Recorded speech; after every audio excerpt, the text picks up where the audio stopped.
This is the current of our series of Election Watch, where we like to interact with the press and exchange views, hear what you have to say, and hear what we have to say as well.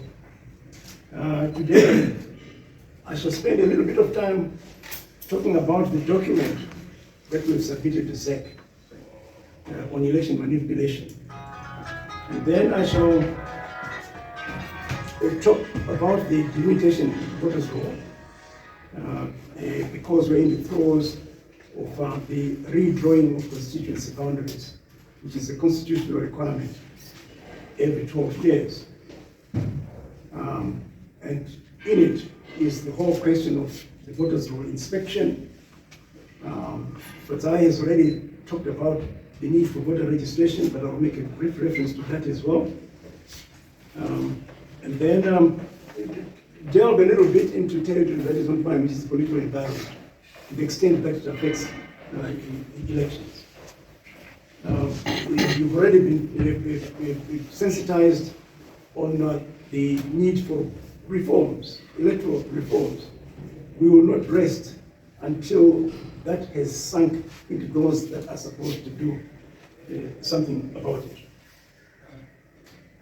So now, we heard from ZEC a while ago that they challenged anyone with grievances on the manner in which they are managing elections, and that we should bring those to the fore.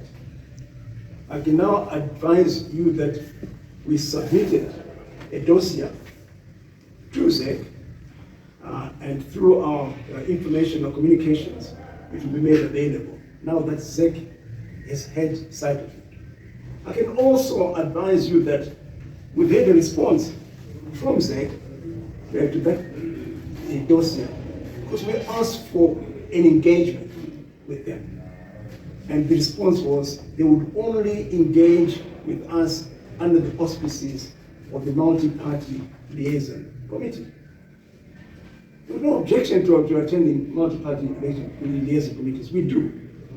But these are issues that any stakeholder, if they so wish, should raise with ZEC, and ZEC is duty-bound to respond to them directly on a bilateral basis. So we'll continue to press them for that direct interaction. But it doesn't bode well, and it doesn't give a good feeling about the relations between a public institution and a key stakeholder who they are supposed to listen to. We have been through the delimitation, and ZEC has advised that at the end of the inspection period, 5.8 million people had registered. That voters roll was 0.96% accurate.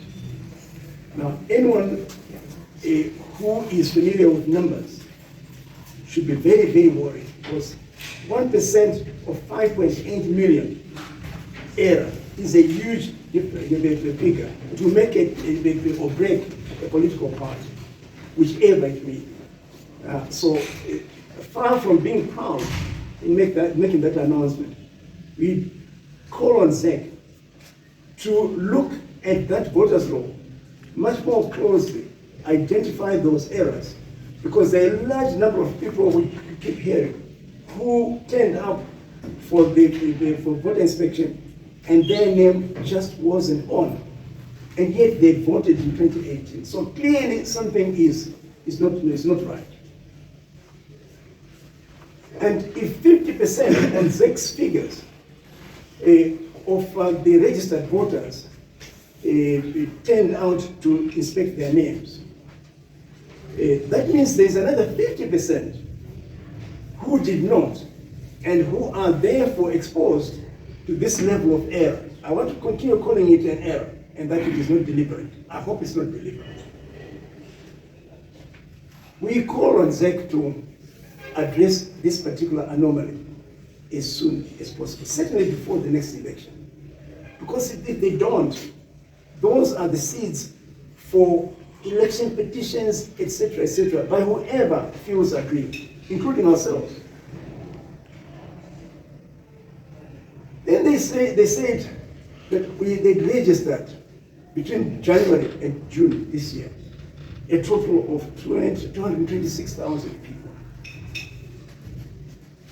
226,000 people out of a potential 2 million. Anyone with basic statistics knowledge, out of the recently released population census, will be able to determine that the potential number of new registrants should have been in the region of 2 million.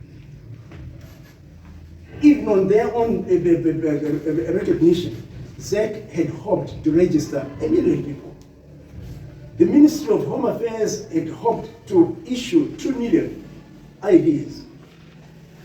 So clearly, for a public body, this is part of their core business. And we call on ZEC to look at it again.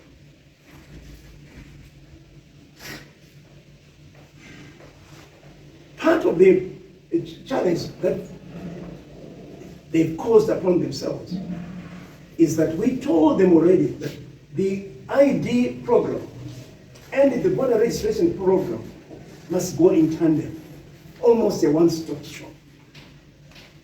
Instead of which, after ignoring, they went ahead with voter registration. The IDs follow. So it means that the same person who's taken the trouble to go to take out an ID must come back if they've got any hope at all of registering and therefore voting in 2023. So clearly, and I spend a bit more time on this aspect, because on it hinges the potential disenfranchisement of a significant part of our population, and in particular, people of your age group. So when Fadzai is saying that this is your struggle, that's what it means. It is your compatriots, it's your demographic grouping that is denied the opportunity to register. When you look at the statistics published by ZEC themselves of people that voted from January to June, there's a telling story. In January, the statistics show a very low figure. In February, there was a bump. In March, a drop. In April, a bump. So even taking into account the inconsistencies that I've highlighted, it is clear that a voter registration blitz invites a response from the target group. February, we had a blitz, a bump. April, we had a bump. So we're saying to ZEC, and I hope we all collectively make that same point, that we require them to institute a further voter registration blitz. There's been no more than just a vague intimation that we may consider. No, we want to go beyond, we may consider. We want to go beyond to a stage where there's a commitment on when that blitz is going to be. There's a commitment over the voter education that must go through that process. Because if we don't, I worry that this generation, which is your generation, will not be party to the decision making that takes place next year at the polls. Political environment, I don't intend to spend more time, it's already been covered, where obviously we share the anguish of the families whose members are incarcerated. And the question you ask is, what is this incarceration intended to mean? Is it because they've done anything wrong? Because if they've done anything wrong, they would have been tried and sentenced, etc. They haven't. it is to make them suffer until they cry mother. But I don't think it could happen. It creates a further determination on the part of all these people that are being victimized. It makes them stronger, it makes them want to stick to their political views.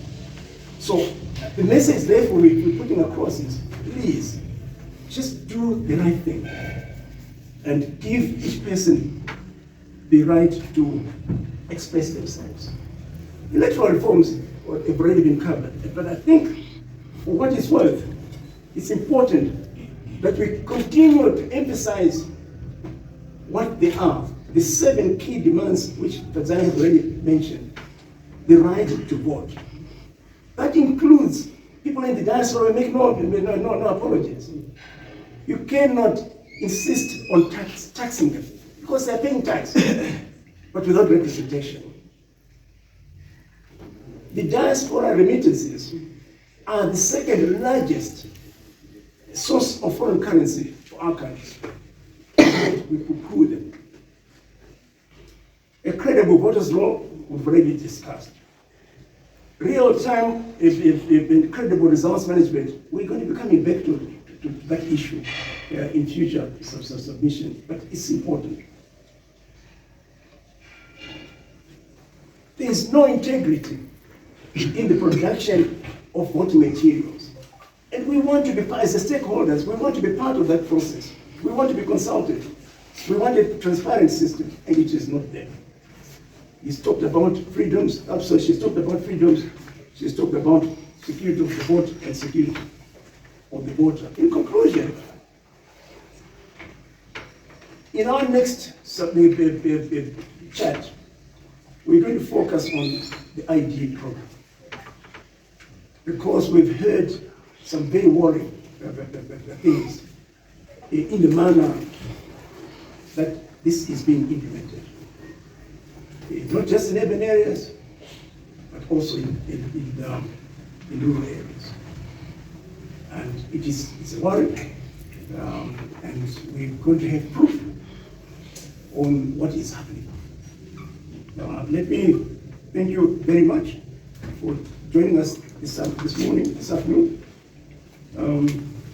It is very understandable for the young people in the rural areas not bothering to try if they have to make multiple trips to the district office.